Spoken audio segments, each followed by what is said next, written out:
Well, good morning, afternoon, good evening. I'm Merrill Norton, and what we're going to do is we're going to talk about the neurobiology of the brain, development, and addiction as we know it currently, 2011. So we're going to try to, I know some of you do not know this information, so I'm going to go very slowly and very deliberately. And if you have questions, please ask them. We'll try to see if we can have an answer for you, or sometimes I may not have an answer for you. But anyway, so we're going to talk about this. My background is that I have a doctorate in pharmacy, actually 2 of them. I have credentials in counseling. I'm an associate professor here at the University of Georgia College of Pharmacy.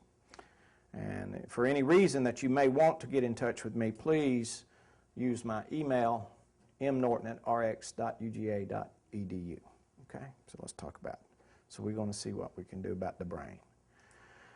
I'd like to start off a little fun, all right, because I don't know when most people start using, but statistically in the country, the average age of first use is between 14 to 16. Now, it varies. So, guy says, when I was 5, everyone told me to be a big boy. When I was 10, they told me that I should be more mature. Now they say it's time to start acting like an adult. At this rate, I'll be eligible for Social Security before I graduate from high school. What this is about is everybody is seeking to be successful in a culture that demands that you have some sense of control, i.e. maturity. What I'm going to talk about is a major public health issue in our culture having to do with substance abuse and dependence that leads to people losing control. And they lose their lives, they end up in prisons, they lose their focus and their concentration on what they need to do for themselves.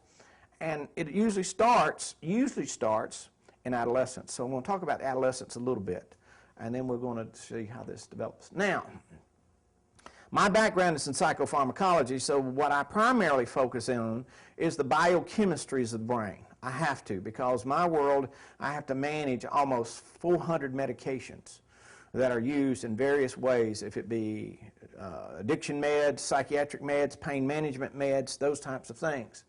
So when we talk about the chemistry, and I'll talk a little bit about the addiction depression of 2011, there is one big player that I won't talk a lot, but I want to introduce. It's called brain-derived neurotrophic factor. Brain-derived neurotrophic factor. It's a protein.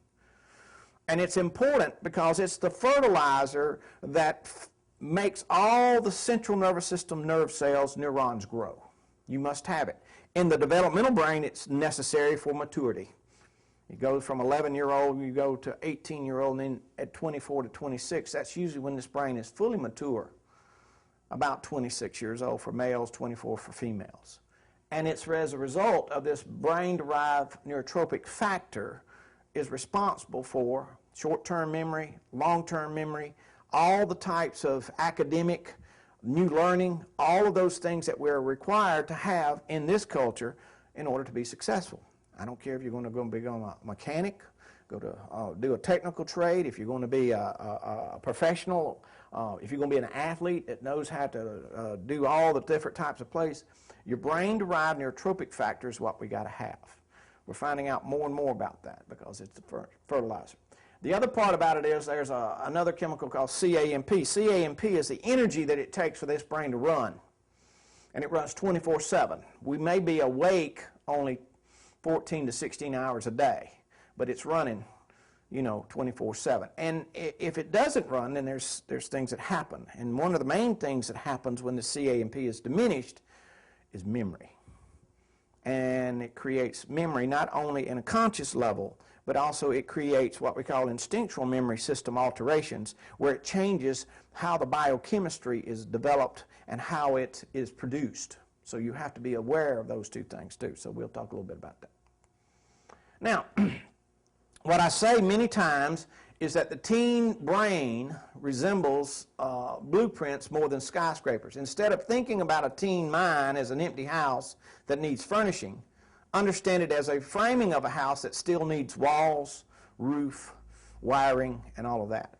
So as this brain evolves, even though it's physically mature around the age of 16, physically mature, it's still got lots of things that's got to go on with it in order for it to create an adult mind, an adult process. And that's around mid-20s. We may even think it may be even 28 in some areas. We still have gray matter that develops. So when you have this evolving brain, it's changing. So it's immature.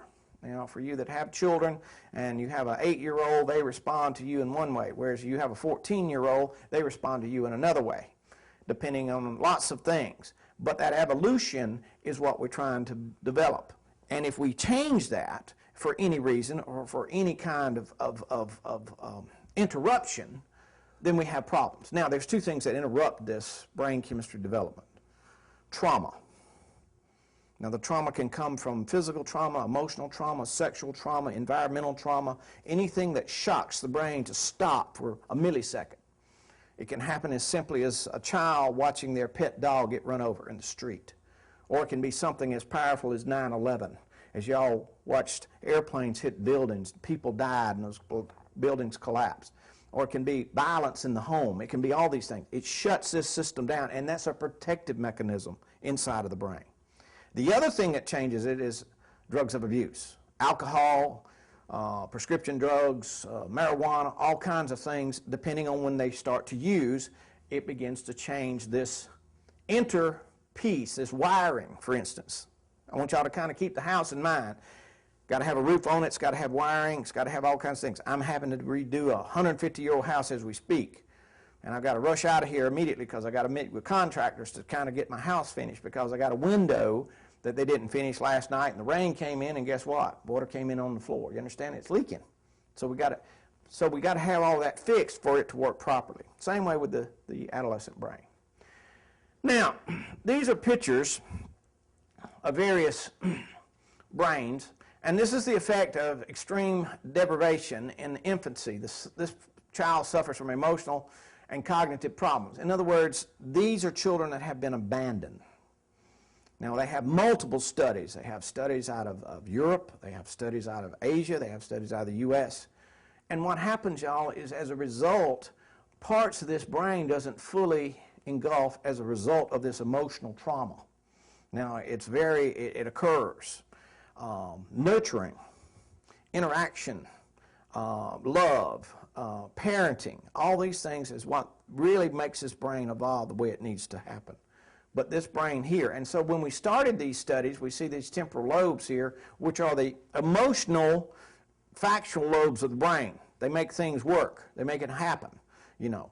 And so anytime we have any kind of trauma, now listen to me, that's when we start having this reduction in activity in the temporal lobe. First thing that happens, and that affects short-term, long-term memory, new learning memory, and capabilities to do the thing that you've been taught, functionality-wise. If it be what's right and what's wrong, what's good and what's bad, what rules I should follow, those kind of things. And so this is a result. Now, this doesn't have to do with substance of abuse, but what we will see is that as this brain may be developed, say a person has a normal brain, has a normal family background, has all these great things going on with it, and they decide they're going to go and start smoking meth or marijuana or drinking alcohol. But on a regular basis, what we see, there's a change from the normal brain to an abnormal brain. We'll talk a little more about that. So let's talk about what functions and why we're here. We have about 100 billion neurons, or nerve cells, and they work in two ways. They work electrically and they work chemically. So you got an electronic component to every nerve cell, and you got a chemical component to every nerve cell. It's kind of like your car. If you understand your car, you got an electrical system, turns on the air conditioner. Well, for the air conditioner, there's got to be a liquid in there called a coolant, and that coolant's got to work properly in order for you to feel cool air. You understand? Same way with the nervous system. So we got 100 billion of these. And they look like this. They have all kinds of components to them. They have an axon, and then they have Schwann cells, and node of Revier, and all of these, and these cell bodies, and they're all connected to each other. So the thing about it is very complicated. In my world, it takes me about 3 weeks to explain all this in the classroom, to understand how all these work, because you have to know how these work, because every time you take a drug, I don't care if it's a prescription medication, over-the-counter medication, or substance of abuse, you change the way this neuron works. You change it, and so you have to be aware of what that's about. So here we have this 1 trillion pennies, like the neurons, and you see the size of it. It's huge. Comparatively speaking, could fill up a football field easily. But this is the size, if we was to measure these neurons out at size, this is what it would look like. This is how the brain is structured. Got a trillion of these things. So we got lots of neurons. And we have quadrillion connections. In other words, you got all these nerve cells and all these connections. I mean, quadrillion, I can't even imagine. And they're all firing at one time. Zing, bam, zing, zing, bam, bim, bam, doom, bam, bam, bam. And we got to have them firing all correctly at the same time in order for the world to make sense. We have to have them firing all at the same time for the world to make sense. That's why infants have to be taken care of, because they don't have that capability. And 5-year-olds, if you're not careful, they'll run out in the street unattended and cause harm to themselves. And 11-year-olds can get into some serious trouble if they're left alone in the Walmart. You understand what I'm saying? Even 16-year-olds, when they're driving, they have to learn how to drive and have to be structured driving, because they are not experienced drivers. You understand? That's what all this is about, is to improve these connections in order for them to become this mature, functioning brain. By adolescence, the brain has almost reached full size, and conventional wisdom had that all the adolescent brain was fully developed. Well, this is kind of what it looks like when you're born. At 6 years old, you have all these billions and billions of connections, and so by the time you're 14 years old, there's a process called pruning. The synapses and these neural pathways then become myelinated. In other words, they begun to be insulated. So let's say at 6 years old, you're in sports. You have a child in sports, and they play a little t-ball, and then they'll play pee-wee football, and they may play soccer. You understand? They may play all of those.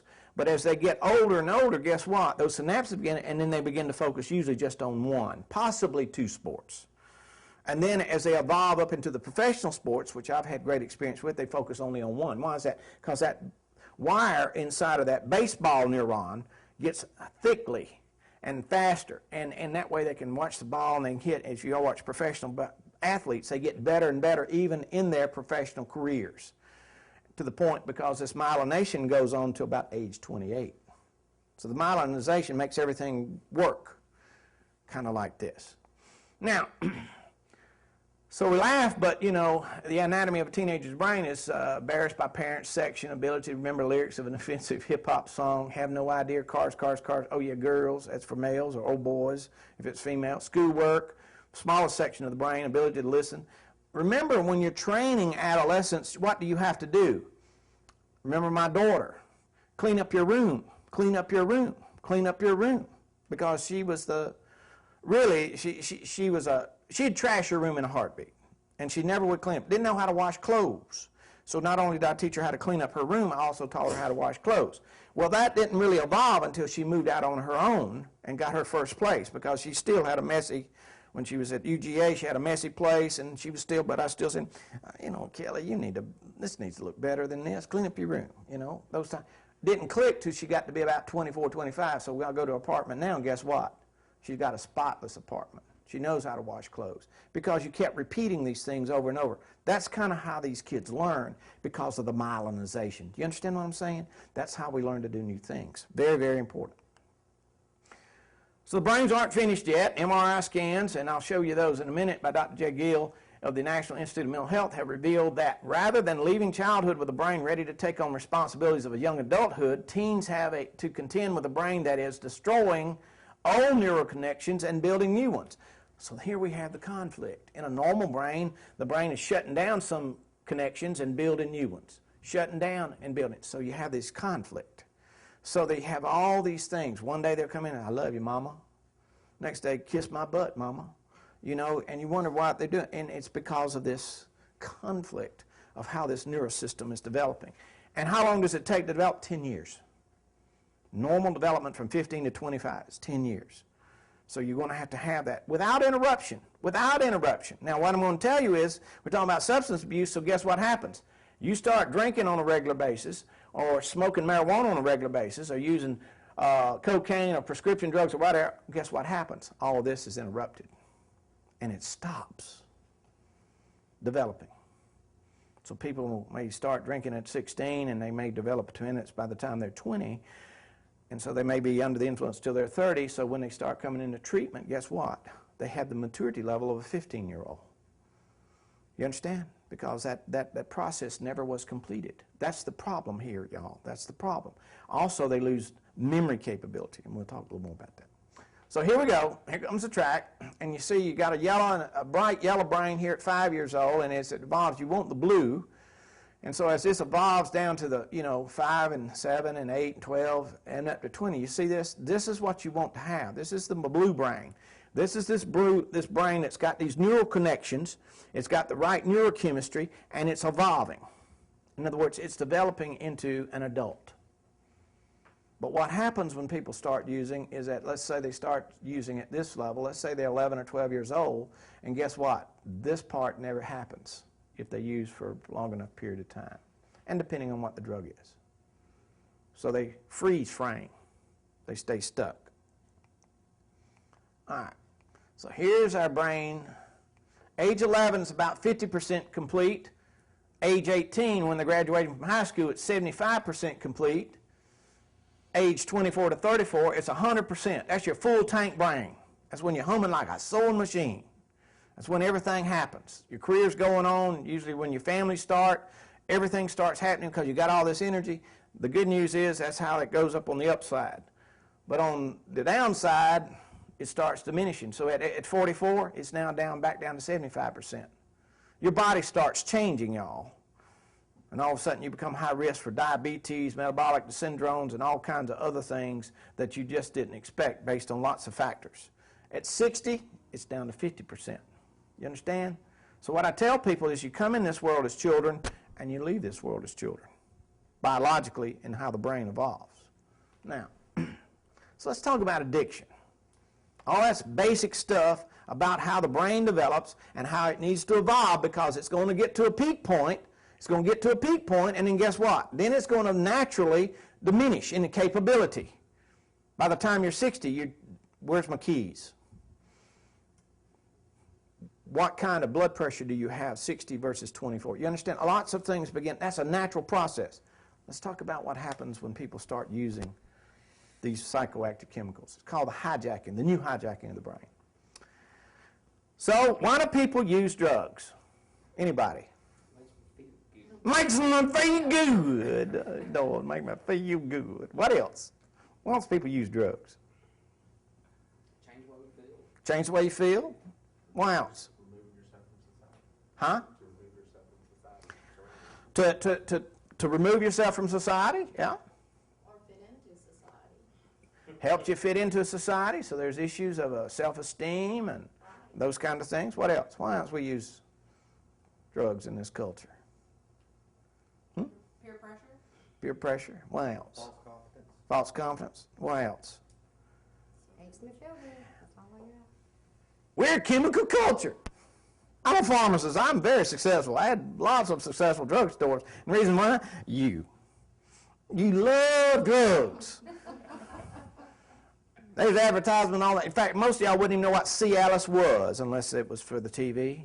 They never would have heard what Cialis was. There's a moment when I was washing dishes. Oh, my God. Such a touching moment. And then two people end up in a bathtub.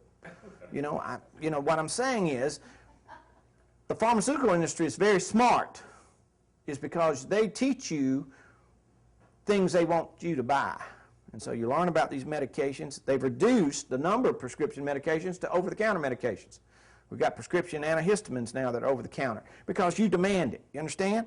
And most of you have a way to pay for that. So it's a large industry. So let's talk about why we like uppers, downers, and all-arounders. The reward pathway in addiction.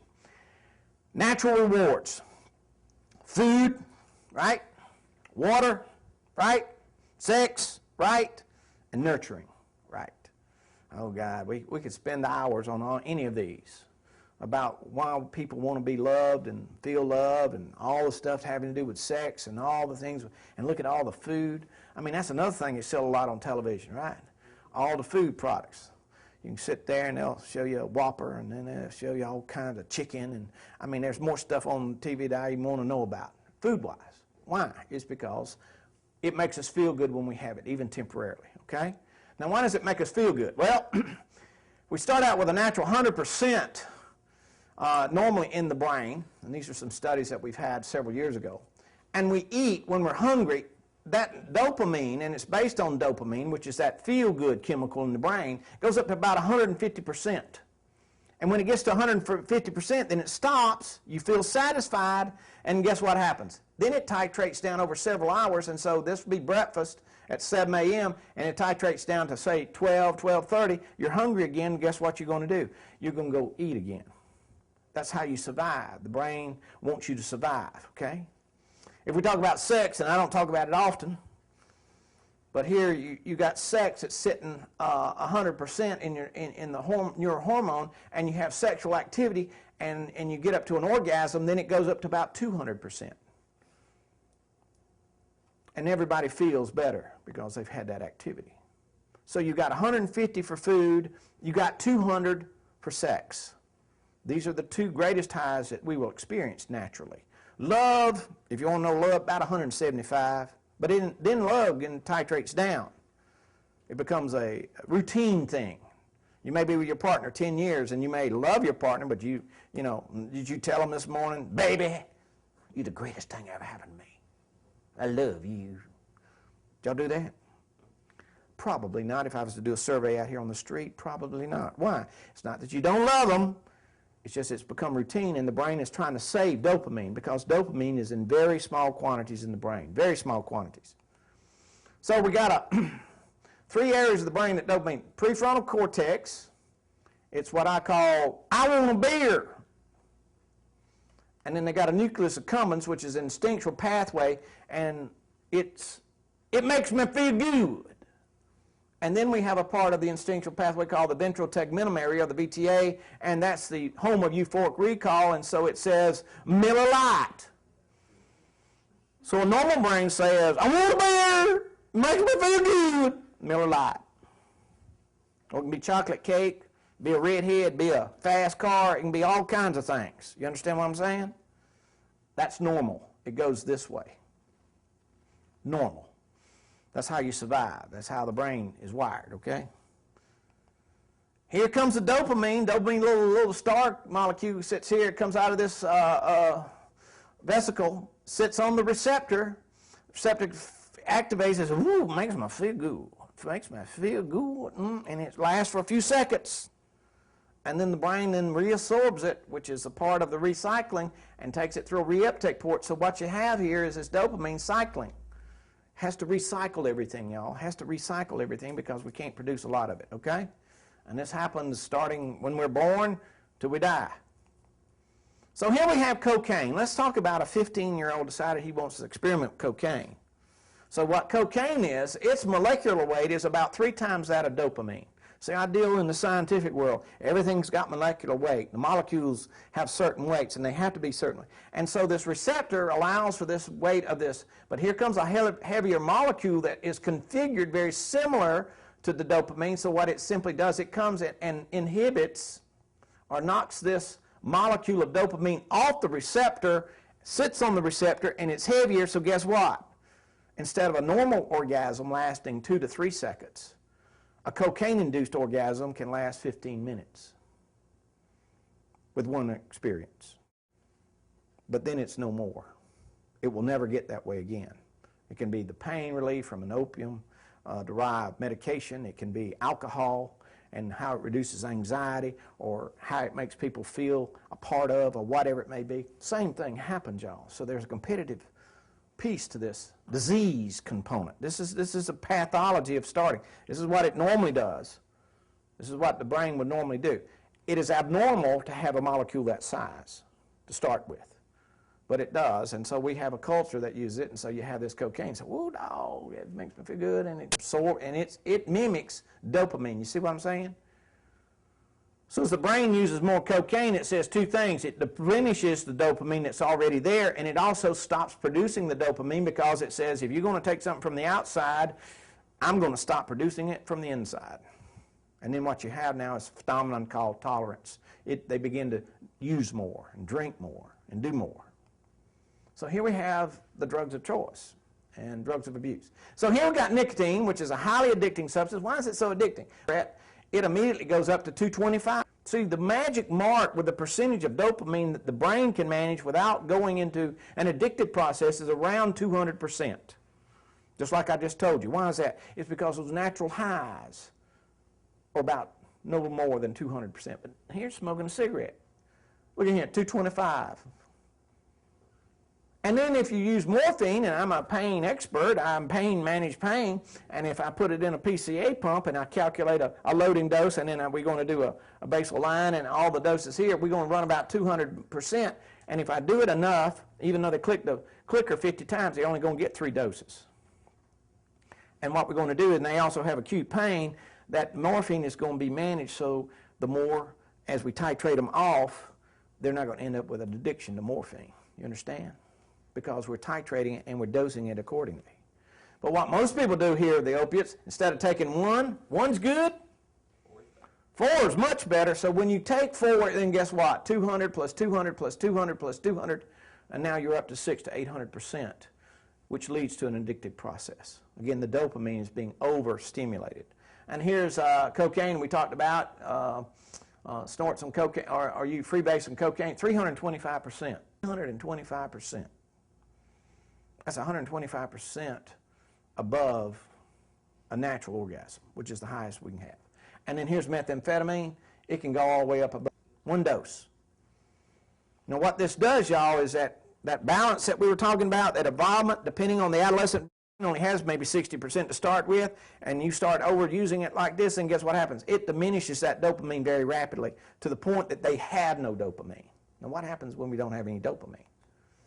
Look at this. We have food is about 50, sex is 100, so we measure those as naturals. Cocaine's 350 and meth may be up to 1,200. You understand? So what happens when we overstimulate that dopaminergic system? Well, first thing it is, there's a acute memory in the amygdala. It's the memory button in the instinctual brain. It is the memory button. So one thing that happens when you diminish dopamine is you become compulsive. See, you have to have enough dopamine in the brain to stop compulsivity. If you have appropriate dopamine, you're not compulsive. You're not impulsive. You understand what I'm saying? So you deplete that, so you become very impulsive, compulsive. So people, instead of taking 1 tablet or 2 tablets 4 times a day, how many often do they take it? 6, 8, 10 times a day. And as they progress into this process, it gets faster and faster. And they also create this vivid memory. So here we have a group of recovering cocaine addicts, let's say, and we show them a nature video, National Geographic. Let's talk about, if y'all have seen that one, the lions of the Serengeti. And we show them this lion, and there's a pride, and they're raising cubs, and as one of the females had 3 cubs, and they spend 3 weeks carrying these 3 cubs around, and one of the cubs gets killed, and one gets caught over there by an alligator that is on an island, and they got to get back. And make a long story short, it's very boring. But for a cocaine addict, it doesn't stimulate any thoughts of using cocaine. But yet when I show a cocaine addict any kind of sensory having to do with cocaine, a cocaine video, guess what happened here? In that instinctual brain, a brain that they cannot control, they light up like a Christmas tree. And all they can remember is the greatest high they've ever had with that particular drug. The greatest high they've ever had. Now, y'all, when this occurs, we can't undo it. It is called, in the clinical world, preoccupation. It is where they think about the drug, even though they're not using the drug. And the more sensory activity they get around the drug, the more intense this goes, to the point that this thing lights up, and next thing you know, they're off to the races and they're using again. Now, how many of y'all tried to stop? Did it work? Why didn't it work? Once it started, I couldn't quit. Amygdala activation. Why else couldn't y'all quit? Even the deal y'all made. Y'all made a deal, didn't you? Y'all made all kinds of promises, didn't you? Deal. And how'd that make y'all feel when you couldn't control it?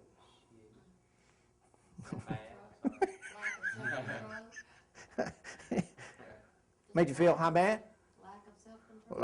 And what I'm trying to say is, in the world that we're trying to prevent, you can always have a brain like this as long as you don't use. But unfortunately, there's about 15% of our population, once they act, they will always be activated for the rest of their lives. That's why recovery is a lifelong experience. I can't cure this. I can slow it down. Got a couple of drugs that may stop the intensity of the cravings. That's why we call it a disease process, y'all, because you change the biological components of the tracks inside of the brain. A lot of people have lots of interpretations, and they call it all kinds of things. This is instinctual. This is beyond anything that you know. In other words, this thing will light up as quickly as anything that you've ever seen, and it's relentless. It's 24/7.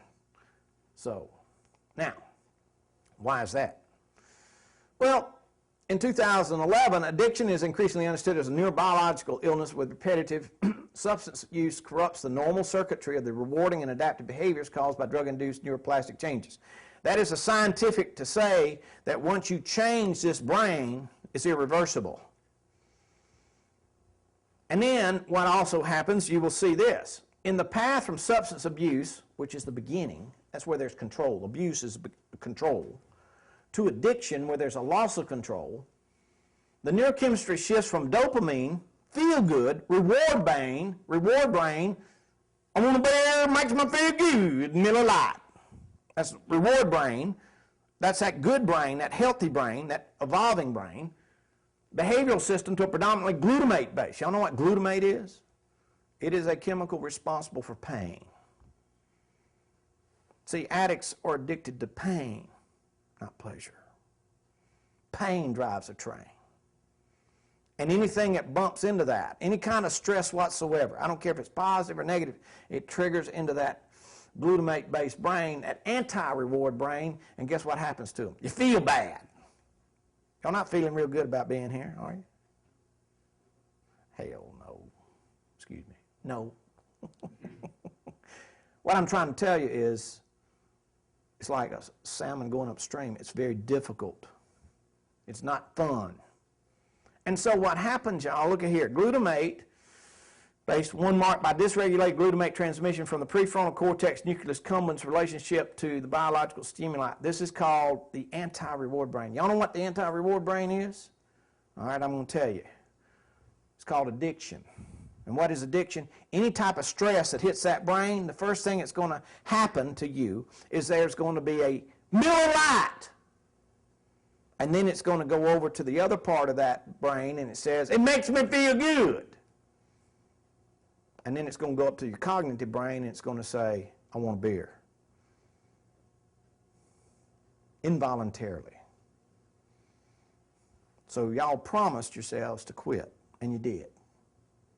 But the reason that it's not stopping, y'all, it's staying stopped. And the reason you don't and can't, by yourselves, stay stopped is because of this process. Now, science has generated much evidence showing that prolonged drug use changes the brain in fundamental and long-lasting ways. All right? Back to the adolescent brain. Here we go. Carbohydrate metabolism, which is that huge amount of energy that it takes to drive the brain. Carbohydrate is these sugars, natural sugars, and the components for that energy. So here is a 15-year-old male non-drinker, and this red area is evolving. By the time they're 24 to 26, it should be fully red. That's why you see the differences here. That's if there's no trauma, there's no mental illness, there's no history of substance use or abuse. That brain gets fully functional, which I just said earlier is what? In this culture, you must have a fully functioning brain in order to do what? Succeed. But what happens, y'all, is this is a 15-year-old male heavy drinker. What's happened to their carbohydrate metabolism? It has been shut down. So this brain goes on and graduates from Harvard. This brain doesn't make it out of high school. Now that's one type. Let me show you another type that I don't have the slide for, but let me explain it to you. There is genetic alcoholism. And there's several types, but I will talk about the type 2, which is the male only. Now what happens in this type that we've learned from Schuckett and his work and the geneticists is that the type 2 alcoholic brain looks like this before it drinks. And so this brain looks here, and so it's somewhat detached from the world. It's not quite a part of it. It doesn't seem to, it feels like it's abnormal. And the thing that happens is once they take their first drink, then this brain lights up like a Christmas tree. It becomes 100% brain within a matter of a few minutes. Very powerful experience, regardless of the age of when they do this first drinking. So powerful that they have a vivid first memory of their first drink, much more vivid than first memory of their first drink or use than any other activity that they have any other first about. And so this brain fills up very quickly, and the brain says, "Woo, no!" But then the brain very quickly says, "Uh-oh." And so what does it do? It starts to shut down these brains.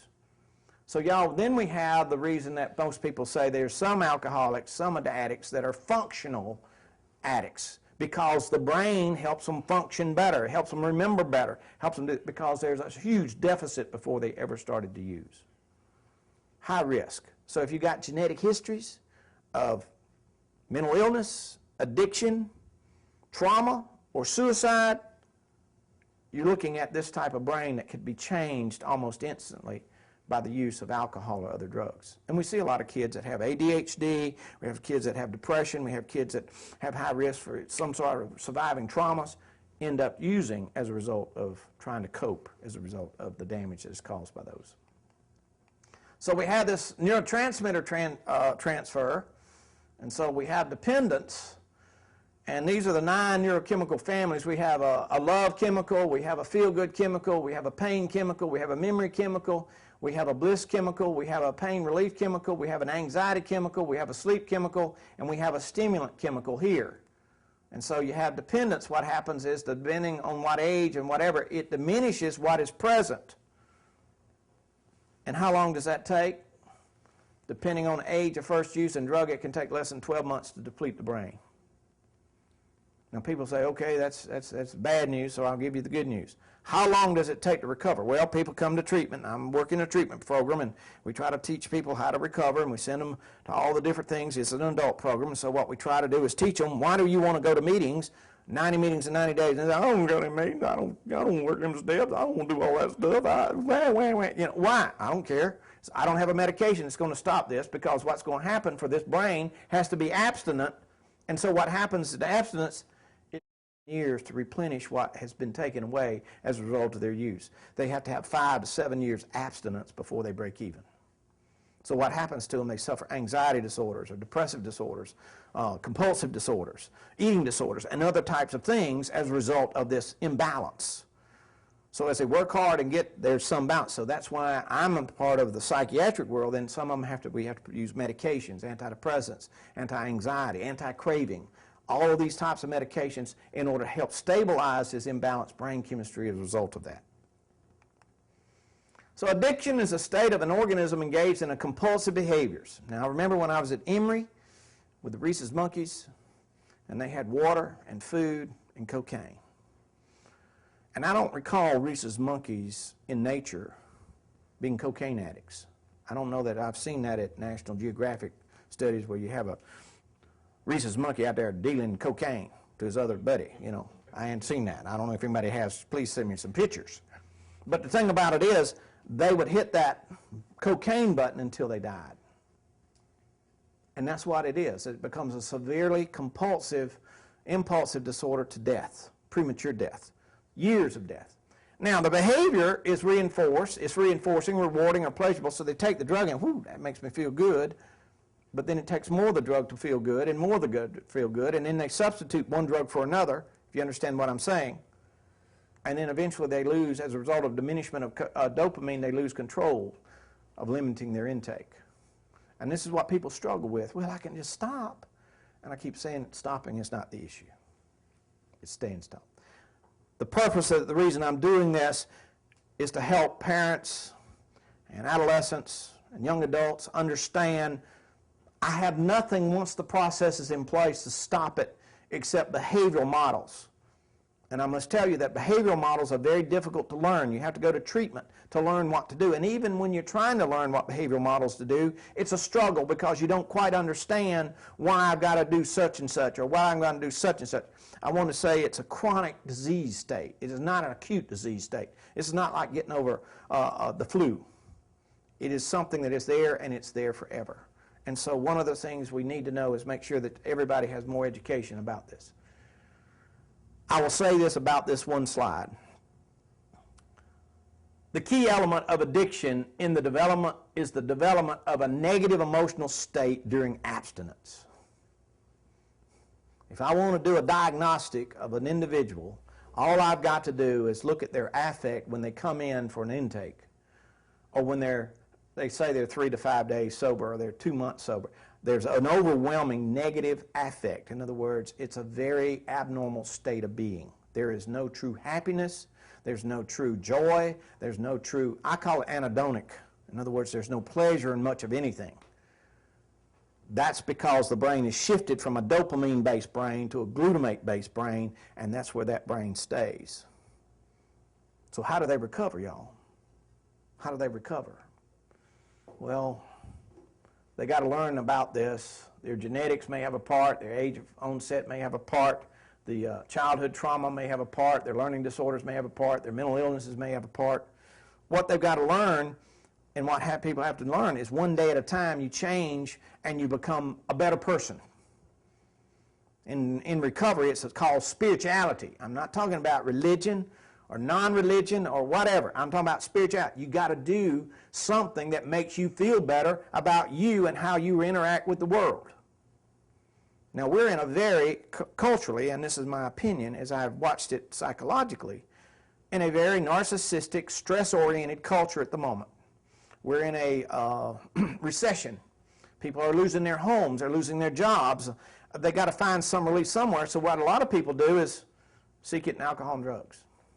Now, some people will find other ways, but I find that we have an increase in this.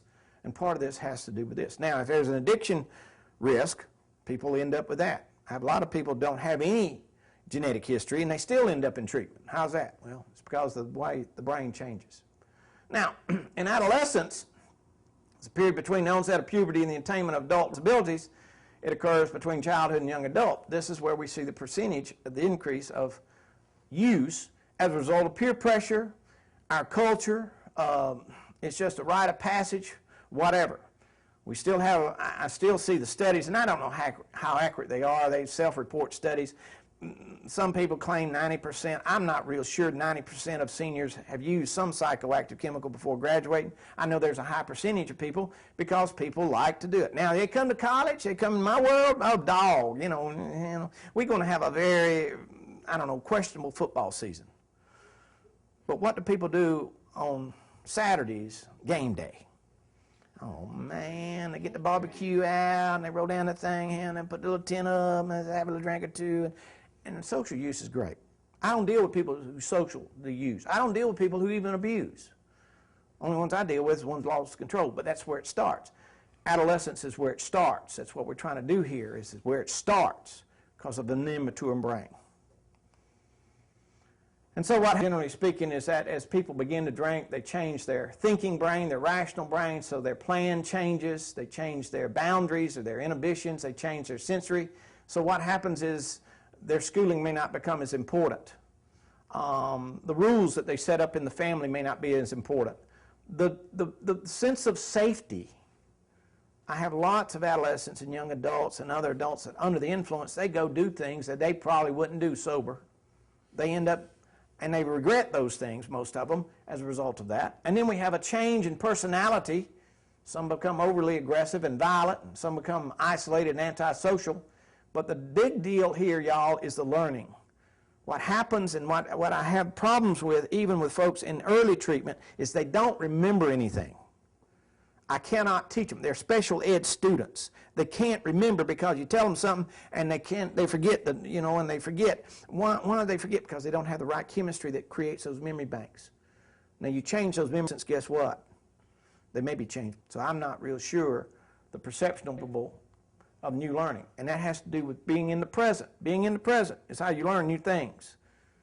But what happens is people learn when they're under the influence, guess what happens? The present perception disappears, and you're either in your past, most of them are in their future.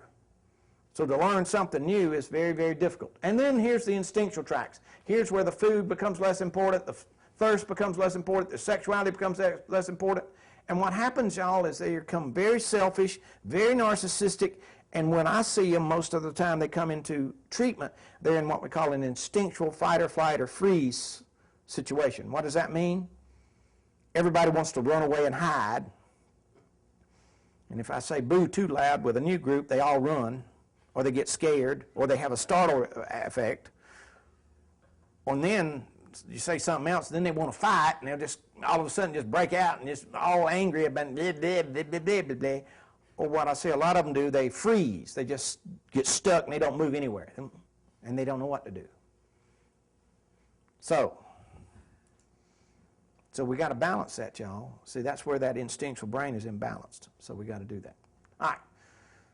So here you have all these developmental components, and the major problem here is all of these synapse receptors and blood flow, myelinization, metabolism, and volume all occur between the ages of starting about 12 up to about 24. Look at here, major problem. So if people start using during that time or before that time, guess what happens?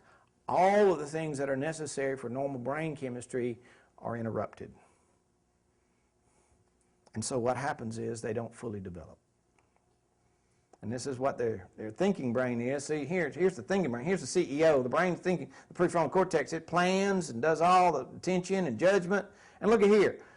Response flexibility. That means they can be flexible and adapt and change and then foresee consequences. See, I got people in treatment that can't foresee consequences. Oh, I think I'm going out to the bar and be with my friend. I'm going to have a Coke. Okay. What does that mean? They don't understand that the smell of alcohol, the cue of alcohol could trigger that involuntary craving because they don't see the consequences. Now, if they could see the consequences, I'll tell you, I've treated 18,000 addicts in my career. All types of addicts. Percentage of recovery in ones are probably around 25% at most. Why don't they get the message? It's because the brain has been impacted so that they do not foresee the consequences of their next use. Major, major. And if it happens in adolescence, y'all, if it happens at 11 years old, guess what? This stops this process. They don't even have this process involved. So guess what? They don't even know that that's a part of being mature, is being able to foresee the consequences. So age of first use is right here. Frontal gray matter develops. Myelinization is responsible. You see all the myelinization here, where the 10 years it takes all of these areas of the brain that are necessary for memory and production in the sensory system, in the motor system, in the integrative system. You see all this? The break-in at about 20, 25 years old. And if you drink and use, all of that stops. And then I want to talk about OOPS. The anterior cingulate gyrus. Y'all know what the OOPS component of the brain is? OOPS. It's responsible for helping focus attention. It's like when you make a mistake, you learn from it. When the child touches a hot plate and burns their finger, what happens? Oops. Screams, hollers, and guess what the child usually learns? Don't touch the hot plate again. Now, when you're evolving, and also look at here, it's amazing is that it may involve the ability to empathize. In other words, empathy is where you care about self, others, and activities associated with those, and then undergoes high myelinization during adolescence. The OOPS center anticipates risk, detects those risks, and keeps us from making errors. What is the commonality of most of the addicts I've seen? They have a severely impaired OOPS system. Relapse is OOPS. Relapse has consequences. Relapse has things that should teach them, I will not use at any cost. But guess what happens to them? They have no involvement with the OOPS system and their compulsivity. So what happens is they relapse. And sometimes they relapse again and again. And unfortunately, they sometimes relapse until death.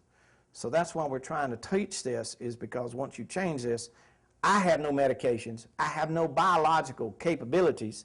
I'm very unaware of the psychotherapies, besides cognitive behavioral therapies, that may be able to intervene on this process. So we increase speed and efficiency, more regional specialization, limbic system involvement, higher than the frontal lobes, planning, self-control. All of that is a maturity as a part of this involvement of this brain. And then here come the drugs. Be alcohol, be cocaine, be the opioids, be ecstasy, be nicotine, be GHB, be PCP. And what happens, y'all, is a menagerie of the changes in all of these systems, neurologically, myelinization, biochemistry. And what happens here is this reward cascade changes, where this reward cascade, the first thing that you have to have is serotonin, which is a chemical responsible for all pleasure. As a result of use, they diminish this serotonin, so they have no pleasure in any natural event. The only way that they stimulate serotonin is by use of their chemical, and then as a result of that, they have drug-induced pleasures. And even with that, they lose capability to the point that it creates pain every time they drink or use. And again, because of these very complicated various areas. And this is Dr. Bloom's work back in the early 90s. So what we have, y'all, is what he calls the reward deficiency syndrome, that also can be related to personality disorders, other compulsive behaviors, addictive behaviors, and impulsive behaviors, such as these here. And so the thing about it is, this becomes a biological imbalance chemically that leads to all kinds of psychiatric disorders that are diagnosed or sometimes misdiagnosed as a result. So the last slide here, I guess the lesson is the brain becomes rewired. Normal brain, water, food, sex. Rewired brain, alcohol, marijuana, cocaine, opioids, other drugs. So this is where it changes, y'all. And once it's changed, it's forever. Addiction is a chronic disease state. It is forever. The only way that we can help do this is to educate all of our children and all the people involved to be aware of the dangers. So if you're looking out here, and one of the things I want you to know about the rewiring is, make sure the first thing is look at genetic histories and look at your own children, adolescents' use and your own use, and make a decision about whether or not you'll be at high risk for developing this disease. Any questions?